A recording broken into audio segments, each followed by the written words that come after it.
사도행전 4장 13절에서 31절까지의 말씀 같이 읽겠습니다. 그들이 베드로와 요한이 담대하게 말함을 보고 그들을 본래 학문 없는 범인으로 알았다가 이상히 여기며 또 전에 예수와 함께 있던 줄도 알고 또 병 나은 사람이 그들과 함께 서 있는 것을 보고 비난할 말이 없는지라 명하여 공회에서 나가라 하고 서로 의논하여 이르되 이 사람들을 어떻게 할까? 그들로 말미암아 유명한 표적 나타난 것이 예루살렘에 사는 모든 사람에게 알려졌으니 우리도 부인할 수 없는지라 이것이 민간에 더 퍼지지 못하게 그들을 위협하여 이후에는 이 이름으로 아무에게도 말하지 말게 하자 하고 그들을 불러 경고하여 도무지 예수의 이름으로 말하지도 말고 가르치지도 말라 하니 베드로와 요한이 대답하여 이르되 하나님 앞에서 너희의 말을 듣는 것이 하나님의 말씀을 듣는 것보다 옳은가 판단하라. 우리는 보고 들은 것을 말하지 아니할 수 없다 하니 관리들이 백성들 때문에 그들을 어떻게 처벌할지 방법을 찾지 못하고 다시 위협하여 놓아 주었으니 이는 모든 사람이 그 된 일을 보고 하나님께 영광을 돌림이라. 이 표적으로 병 나은 사람은 40여 세나 되었더라. 사도들이 노임에 그 동료에게 가서 제사장들과 장로들의 말을 다 알리니 그들이 듣고 한 마음으로 하나님께 소리를 높여 이르되 대주제여 천지와 바다와 그 가운데 만물을 지은 이시요 또 주의 종 우리 조상 다윗의 입을 통하여 성령으로 말씀하시기를 어찌하여 열방이 분노하며 족속들이 허사를 경영하였는고 세상의 군왕들이 나서며 관리들이 함께 모여 주와 그의 그리스도를 대적하도다 하신 이로소이다. 과연 헤롯과 본디오 빌라도는 이방인과 이스라엘 백성과 합세하여 하나님께서 기름 부으신 거룩한 종 예수를 거슬러 하나님의 권능과 뜻대로 이루려고 예정하신 그것을 행하려고 이 성에 모였나이다. 주여 이제도 그들의 위협함을 굽어 보시옵고 또 종들로 하여금 담대히 하나님의 말씀을 전하게 하여 주시오며 손을 내밀어 병을 낫게 하시옵고 표적과 기사가 거룩한 종 예수의 이름으로 이루어지게 하옵소서 하더라. 빌기를 다음에 모인 곳이 진동하더니 무리가 다 성령이 충만하여 담대히 하나님의 말씀을 전하니라. 아멘. 성전 미문 앞에서 나면서 못 걷게 된 사람이 고쳐지자 엄청난 파장을 일으킵니다. 베드로가 설교를 했고 믿는 자만 남자만 5천 명이었다 기록이 되어 있었습니다. 자, 못 걸었던 사람이 분명한 못 걸었던 사람이 일어나게 된 분명히 나면서부터 못 걸었다는 것 사람들이 다 알고 또 일어서게 일어나서 걷게 된 것도 다 알고 그러니까 제사장들이나 성전 맡은 자들과 사두개인들이 부인할 수가 없습니다. 또 사도들이 예수 안에 죽은 자의 부활이 있다는 복음을 전하는 것은 싫습니다. 근데 일단은 사도들을 잡아서 가두었고 신문하는데 사도들이 기가 죽지 않습니다. 겁을 먹지 않습니다. 오히려 나사렛 예수 그리스도 이름을 선포할 뿐입니다. 지난주에 묵상했던 본문 중에 가장 중요한 말씀인 사도행전 4장 12절을 선포하는데 다른 이로서는 구원을 받을 수 없나니 천하 사람 중에 구원을 받을 만한 다른 이름을 우리에게 주신 일이 없음이라 하였더라. 이런 강력한 말씀을 선포하는 이 사도들의 모습을 볼 수 있습니다. 이 사도들이 말도 담대하게 하는데 논리도 있고 또 이루어진 일이 사실이고 아무튼 어떻게 할 수가 없는 이 막을 자들이 어떻게 막을 수가 없는 그런 상황이라 사도들을 잠깐 나가게 하고 공회원들이 서로 대책회의를 합니다. 그것이 13절부터 15절 내용입니다. 얘네들이 학문이 없는 애들인데 어떻게 이렇게 말을 잘하지? 뭐부터 시작해서 비난할 말이 없는 병을 분명히 낫게 했으니까 자기들끼리 이렇게 상의하는데 다른 방도가 없다는 사실을 일단 서로 동의를 합니다. 16절부터 18절을 보면 일단 모든 사람이 알게 됐고 그리고 자기들도 부인할 수 없고 17절 보면은 이것이 민간에 더 퍼지지 못하게 그들을 위협하여 이후에는 이 이름으로 아무에게도 말하지 말게 하자 이렇게 결정합니다. 말도 안 되는 결정을 한 것이죠. 그래서 불러가지고 다시 경고합니다. 예수의 이름으로 말하지도 말고 가르치지도 말라. 여기서 좀 생각해 볼게. 이 정도 됐으면 믿을만 하지 않습니까? 아무리 안 믿어도 이 정도 됐으면 눈에 보이는 뻔한 기적이 일어났고 그 다음에 그 기적이 일어난 그 사건은 사도들이 예수의 이름으로 선포했기 때문에 나았고, 믿지 않을 수가 없는 것 같은데 이들은 믿으려 하지 않고 예수님의 이름으로 오히려 말하지도 말고 가르치지도 말라고 위협합니다. 위협. 이것이 바로 세상입니다. 하나님을 거부하는 세상. 그냥 싫은 거예요. 그냥 싫은 거. 이유가 없습니다. 그냥 싫은 거예요. 아무리 좋은 것을 보여주고 알려줘도 무조건 싫은 것. 이유가 없습니다. 무조건 싫습니다. 이것이 바로 죄의 속성입니다. 회개는커녕 아무리 좋은 것, 유익한 것을 알려줘도 그냥 싫어하는, 그러니까 죄를 보통 고집으로 표현을 합니다. 똥고집. 그냥 무조건 싫어하는 거예요. 이게 죄의 속성입니다. 그래서 복음을 전하다 보면 저도 믿지 않을 때 그렇게 얘기했던 것 같은데 아마 복음을 들은 사람들 중에 이런 반응을 한번 들어보셨을 텐데, 복음을 전하다 보면 천국 이야기도 하고 지옥 이야기도 나오게 됩니다. 이제 그러면은 뭐라고 말하면 자기는 지옥에 갈 거래. 네, 지옥에 갈 거니까 말하지 말라고. 그 정도로 이렇게 거부하는 사람도 있습니다. 다시 말하면 똥고집이에요. 이것이 세상입니다. 그러니까 믿지 않으려면 끝까지 이렇게 고집 부리는. 사실 진짜 지옥을 가보지 않았기 때문에 그렇게 큰 소리 하겠지만, 때로는 복음을 전하다가 청년 때 기억은 좀 저주를 퍼붓고 싶은 마음도 생길 때가 있었던 것 같습니다. 근데 다시 이렇게 돌아보면 나도 그랬는데, 나도 믿기 전에 그랬는데 이런 생각을 하게 됩니다. 나중에 이제 묵상하겠습니다. 사도행전 7장에서 스테판이 그렇게 복음을 일목요연하게 역사를 얘기하면서 증거해도 어떻게 반응합니까? 돌을 던져 죽이는 거예요, 스테판. 아무리 그렇게 복음 얘기를 해도 죽이는 반응으로, 스테반을 죽이는 방향으로 반응하는 사람들. 이것이 죄입니다. 죄인입니다. 고집이죠. 그러니까 이런 유대인들이 하나님의 아들인 예수님을 십자가에 못 박아 죽인 것은 어떻게 보면 죄의 당연한 결과라고 할 수 있습니다. 그때 이 예수님을 신문할 때요, 어처구니 없는 행동들을 이 사람들이 하는데, 여러분 잘 아시는 것처럼 이 바라바하고 예수님을 둘을 딱 비교하면서 빌라도가 누구를 풀어줄까 이렇게 얘기할 때 바라바요 이렇게 얘기합니다. 바라바는 강도입니다. 살인자고 폭동자입니다. 예수님하고 비교도 안 되는 사람인데 사람들이, 군중들이, 유대인들이 예수님 대신 바라바를 선택합니다. 정말 어처구니가 없는 일, 어처구니가 없는 선택, 어처구니가 없는 방향으로 가는 것이 세상이요, 죄악이요, 고집스러운 모습이다 라는 것입니다. 이러한 이 유대인들에게, 리더십들에게 베드로와 요한이 하는 말이 19절과 20절인데 오늘 본문의 핵심이라고 할 수 있습니다. 우리 19절, 20절을 다시 읽도록 하겠습니다. 시작. 베드로와 요한이 대답하여 이르되 하나님 앞에서 너희의 말을 듣는 것이 하나님의 말씀을 듣는 것보다 옳은가 판단하라. 우리는 보고 들은 것을 말하지 아니할 수 없다 하니. 그래서 오늘 설교 제목은 19절에서 그대로 제목을 정했습니다. 하나님 앞에서 너희의 말을 듣는 것이 하나님의 말씀을 듣는 것보다 옳은가 판단하라. 20절의 말씀도 아주 강력한 말씀이죠. 우리는 보고 들은 것을 말하지 아니할 수 없다. 예수님을 진짜 믿는, 예수님을 진짜 만난 사람은 이 고백을 하게 되어 있습니다. 어떤 공격이 와도, 유혹이 와도 하나님 앞에서 너희의 말을 듣는 것이 하나님 말씀을 듣는 것보다 옳으냐? 판단해봐라. 그리고 우리가 보고 들은 것을 말하지 아니할 수 없다. 이렇게 베드로와 요한이 강력하게 선포하죠. 이 말씀은 두 가지로 정리할 수 있습니다. 어떤 말들보다 하나님 말씀이 최우선적이다. 두 번째, 복음은 진짜다. 이런 말이죠. 이 두 개를 다시 합친다면 복음이신 하나님의 말씀은 진리이며 최우선이다. 이 얘기를 베드로와 요한이 한 것입니다. 다시요. 복음이신 하나님의 말씀은 진리이고 최우선이다. 그래서 복음은 어떤 것에도 타협될 수 없고 가장 우선적인 것이며 우선적으로 전해야 되고 알려야 되고 우선적으로 가르쳐야 될 진리라는 것을 베드로와 요한이 얘기하고 있는 것입니다.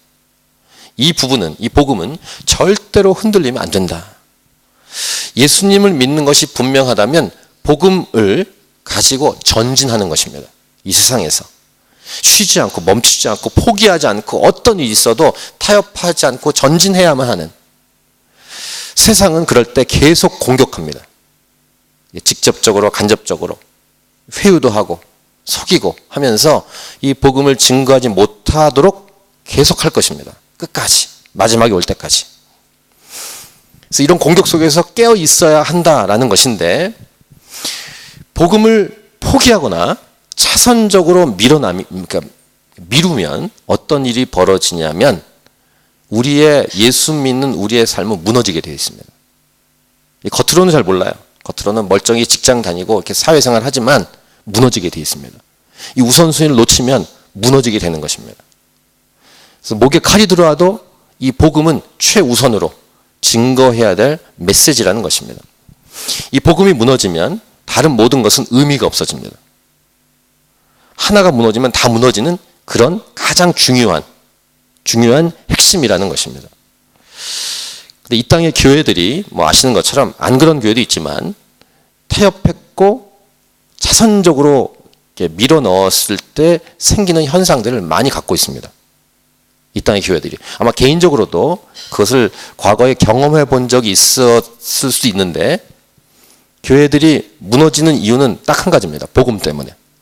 타협했기 때문에. 그래서 엉뚱한 길로 가기도 합니다. 처음에는 굉장히 세밀한 차이 같은데 나중에 보면 굉장히 큰 차이로 벌어지는 사실을 알 수 있습니다. 때로는 예수님을 믿는다고 말하지 않는 게 더 나을 정도까지 됩니다. 그렇게 아주 무너집니다. 복음을 붙들고 전하면 세상은 우리를 미워하게 돼 있습니다. 때로는 세상이 우리를 미워하는 게 정상입니다. 복음을 전가할 때 싫어한다니까요. 아까 우리 이 대제사장과 이 공회 회원들이 예수님의 이름으로 전하지도 말고 가르치지도 말라. 이렇게 위협하는 그 모습은 세상의 양상이에요. 어떻게 보면 당연한 것입니다. 불편해합니다. 예수 제대로 믿는 사람. 예수 믿는 한 사람이 어떤 공동체, 그러니까 믿지 않은 공동체에 딱 들어가면 싫어해요. 불편해합니다. 불편해하는 게 정상입니다. 제대로 진짜 정상적으로 믿으면 믿을수록 불편해합니다. 미워합니다. 싫어하죠. 다른 세계이기 때문에. 영적인 다른 세계이기 때문에 그렇습니다. 아무리 공격을 받고 위협을 받아도 오늘 베드로와 요한처럼 굽히지 않으면 되는데, 21절, 22절을 보시면 관리들이 백성들 때문에 그들을 어떻게 처벌할지 방법을 찾지 못합니다. 다시 한번 위협하고 놓아줍니다. 이는 모든 사람이 그 된 일을 보고 하나님께 영광을 돌립니다. 이 표적을 병나은 사람은 40여세나 되었다. 이렇게 기록을 합니다. 이런 베드로와 요한의 모습이 우리가 닮아가야 될 교회의 모습이고 우리 자녀들의 모습이어야 하고 그 다음에 이 땅에 있는 교회들의 모습이어야 한다는 것입니다. 세상에 공격, 유혹 있습니다. 펑펑 넘어지는 많은 일들이 있는데 이 공격과 위협과 회유하는 정책 속에서 결코 복음을 타협하지 않는 교회로 굳건히 세워져 갈 수 있도록 우리는 깨어서 기도해야 할 것입니다. 이렇게 분명한 태도와 말을 하고 흔들리지 않고 풀려나오자 교회가 어떻게 할까? 그리고 어떤 영향을 받을까? 교회가. 그리고 핍박과 유혹은 또 몰려올 텐데 이들은 어떻게 준비할까? 그것은 바로 그들의 반응은 기도였습니다. 이 기도는 준비이기도 하면서 이 베드로와 요한이 풀려나온 그 내용을 듣고 반응하는 모습이었습니다. 기도. 복음이 복음답게 증거가 되고 알려지고 전파되고 예수의 이름이 증언되고 가르쳐질 수 있도록 기도해야 되고, 복음을 증거하다가 잡혔던 사람이 와서 얘기해 준 내용을 듣고 반응하는 것이 기도였다라는 것이 이제 후반부의 내용입니다. 자, 베드로와 요한이 놓였죠? 동료들에게 갔습니다. 그리고 그동안 있었던 일을 다 알립니다. 23절 보시면 사도들이 노임에 그 동료에 가서 제사장들과 장로들의 말을 다 알리니. 그럼 보통 우리 일반적으로 어떻게 반응합니까? 그 얘기를 들으면 고생했어요. 예를 들면 북한에 3년 동안 붙잡혀 있던 이면수 목사님 같은 경우, 뭐 개인적인 친분은 없습니다만 그 목사님이 붙잡혔다가 나왔잖아요. 미국인들 중에서도 이렇게 붙잡혀 나오는 경우가 있고. 그럼 어떻게 반응할까요? 저는 최근에 그 터키에 붙잡혔다가 나온 미국 목사님의 반응을 봤는데, 와, 이게 유튜브에 다 떴더라고요. 트럼프 대통령 만났어요. 근데 위로를 받는 게 아니라 이게 만나자마자 뭐 하는지 아십니까? 억류됐다 나온 목사님이 내가 당신을 위해서 기도하겠다고. 그러니까 트럼프 대통령의 특권이 나 기도가 되게 많이 필요하다고. 그래서 기도하는 영상이 뜨더라고요. 그게 진짜 반응이에요. 복음을 전하다가 붙잡혔어요. 공격을 받았습니다. 그리고 나왔을 때 반응은 기도이어야 한다는 것입니다. 이면수 목사님은 지금 다니면서 간증하고 다니신 것 같아요. 집회하시면서. 보통 일반적으로는 우리는 어떻게 합니까? 고생하다 나왔잖아. 어쨌든 위협받고 나왔으니까 그 놈들, 이 죽일 놈들 하면서 고생했어. 서로 위로하고 좀 욕도 해주고 그렇게 하지 않겠습니까? 일반적인 반응은. 근데 초대교회는 그렇게 반응하지 않았습니다. 이게 초대교회 영성이에요. 24절, 25절 앞부분까지 보세요. 들었어요? 어떻게 반응합니까? 그들이 듣고 한 마음으로 하나님께 소리를 높여 이르되, 일단 하나님을 찬양합니다. 대주제여, 천지와 바다와 그 가운데 만물을 지은 이시여, 또 주의 종 우리 조상 다윗의 입을 통하여 성령으로 말씀하시기를, 이렇게 반응합니다. 고생하고 위협받고 나온, 핍박받고 나온 베드로와 요한을 얘기를 듣고 하는 교회의 반응이에요. 이게 초대교회의 영성이었다는 것입니다. 그들의 반응은 기도였다는 것입니다. 거기다가 어쩌면 그 말씀을 적합하게 분명하게 끄집어내는지 시편 2편 1절과 2절을 딱 인용합니다. 25절 후반부부터 26절. 어찌하여 열방이 분노하며 족속들이 허사를 경영하였는고 세상의 군왕들이 나서며 관리들이 함께 모여 주와 그의 그리스도를 대적하도다 하신 이로소이다. 성령 충만한 공동체답게 하나님의 말씀이 가장 적절한 말씀을 딱 끄집어내서 기도로 옮깁니다. 아주 지금 현재 상황에 딱 맞는 구약에 있는 말씀을 딱 끄집어내요. 이게 초대교회의 영성이에요. 아유 얼마나 고생했어 그놈들, 이게 아닙니다. 하나님을 높이고 기도하는 모습, 하나님 말씀을 딱 끄집어서 선포하는 모습. 그 다음에 놀라운 내용을 기도하는데, 오늘 본문의 핵심은 아니지만 전 이 말씀 묵상하다가 와, 전에 한번 제가 주일 설교 때 하나님의 계획과 사탄의 계획, 요 관계를 설명한 적이 있었는데 딱 그 내용을 27, 28절에서 얘기하더라. 이 교회 공동체가. 한번 27, 28절 읽겠습니다. 시작. 과연 헤롯과 본디오 빌라도는 이방인과 이스라엘 백성과 합세하여 하나님께서 기름 부으신 거룩한 종 예수를 거슬러 하나님의 권능과 뜻대로 이루려고 예정하신 그것을 행하려고 이 성에 모였나이다. 이걸 다른 번역으로 제가 한번 읽어드리겠습니다. 쉬운 성경이 제일 번역이 좋더라고요. 실제로 헤롯 안티파스와 본디오 빌라도가 이방인들과 이스라엘 백성과 합심하여 주님의 거룩한 종이며 주님께서 기름 부어 그리스도로 세우신 예수님에 대해 음모를 꾸미기 위해 이곳 예루살렘에 모였습니다. 이전에 주님께서 주님의 능력과 뜻대로 계획하신 일을 이 사람들이 그대로 행하였습니다. 이렇게 기도하는데, 이게 무슨 말씀이냐면 빌라도와 유대인들이 예수님을 반대하고 십자가에 못 박고 하는 등등의 일들이 누구 계획이 있다? 하나님 계획 아래에 있었던 것이다. 이 얘기입니다. 하나님의 계획과 뜻이 이루어졌다. 겉으로 보기에는 하나님이 진 것 같이 보여요. 하나님이 공격만 받은 것 같아. 십자가에 죽으셨으니까. 근데 그렇지 않다는 거예요. 핍박과 유혹조차도, 복음을 방해하는 세력조차도 하나님의 계획 아래에 있다. 이 얘기를 하는 거예요. 이게 초대교회가 고백하는 분명한 선언이었어요. 그러니까 복음을 분명히 알고 있는 거예요. 십자가가 어떤 것인지를 아는 것입니다. 하나님의 손 아래, 하나님의 다스림 아래에 있다는 것을 얘기하고 있는 것입니다. 이 사실을 분명히 믿으면 이 땅을 어떻게 살게 될까요? 예수님 안에서 우리는 자기가 죄를 짓지 않은 한 이 땅에서 핍박은 받지만 우리는 반드시 승리합니다. 이 믿음을 가지고 살게 되어 있습니다. 핍박을 받아도 일단 하나님께 간절히 매달리고 고통과 어려움이 와도 두려워하지 않고 담대히 나가게 되어 있습니다. 이 27, 28절의 말씀을 믿는다면 이 말씀을 나에게, 개인에게 적용하고 우리 가정에 적용하고 우리 삶에 적용한다면 어려움과 고통이 와도 두려워하지 않습니다. 하나님의 계획 아래에 있다는 믿음 때문에. 십자가 사건도 하나님의 계획 아래에 있다.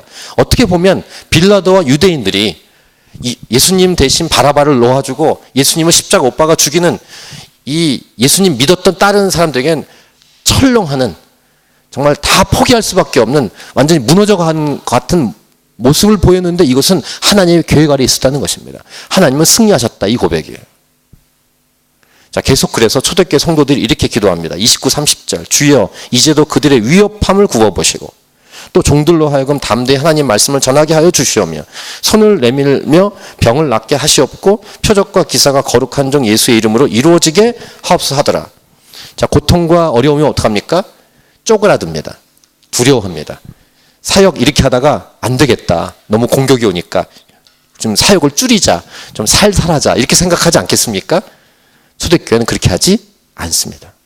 우리 좀 살살 얘기하자. 예수의 이름으로 하는 거 좀 약하게 하자. 그런 거 없습니다. 또 이 기도 내용을 보면 상식적으로는 어려움이 없게 해주세요. 위협을 피하게 해주세요. 고난과 핍박이 사라지게 해주세요. 라고 기도할 것 같은데 그런 기도가 없습니다. 이게 초대교회입니다. 오직 딱 한 가지. 복음이 증거되게 하시고 오직 예수님의 이름으로 하나님 역사가 이루어지게 하옵소서. 이게 초대교회의 영성이에요. 이 초대교회 영성을 저와 여러분이 본받고 닮아가야 할 줄 믿습니다. 이렇게 기도한 내용이 하나님께 어떻게 전달됐을까요? 하나님이 어떻게 반응하실까요? 이런 기도를 하나님이 들으시고 어떻게 반응하기 원하실까요? 얼마나 하나님이 좋아하실까? 하나님을 감동시키는 기도. 그래서 마지막 31절 하나님이 이렇게 반응해 주십니다. 같이 읽겠습니다. 시작.